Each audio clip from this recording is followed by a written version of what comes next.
Visakhapatnam MBP కాలనీలో దారుణం చోటు చేసుకుంది. Samata degree college final year విద్యార్థి సాయి తేజ బలవన్ మరణానికి పాల్పడ్డాడు. సాయి తేజను లైంగికంగా వేధించారు ఇద్దరు మహిళా లెక్చరర్లు. సాయి తేజకు తరచూ అసభ్యకర మెసేజ్లు, వీడియోలు పంపించినట్టుగా తెలుస్తోంది.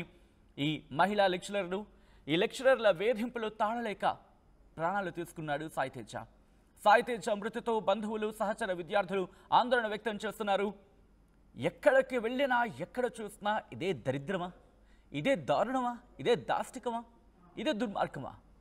అమ్మాయి లేదు, అబ్బాయి లేదు, చిన్న లేదు, పెద్ద లేదు, ఏ వయసు భేదం లేదు.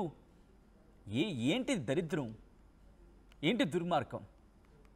మరి ముఖ్యంగా విద్యాబుద్ధులు నేర్పాల్సిన టీచర్లు, లెక్చరర్లు, అందున మహిళా లెక్చరర్లు, ఏంటిది? ఒక్కసారిగా ఫ్యూజ్ అవుట్ అయిపోతూ ఉంటాయి ఇలాంటి కథనాలు చదువుతున్నప్పుడు.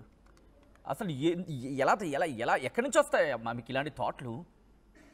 విశాఖపట్నం ఎంవీపీ కాలనీలో దారుణానికి సంబంధించిన బిగ్ బ్రేకింగ్ న్యూస్ చూస్తున్నారు. సమత డిగ్రీ కాలేజ్లో ఫైనల్ ఇయర్ చదువుతున్నాడు విద్యార్థి సాయి తేజ.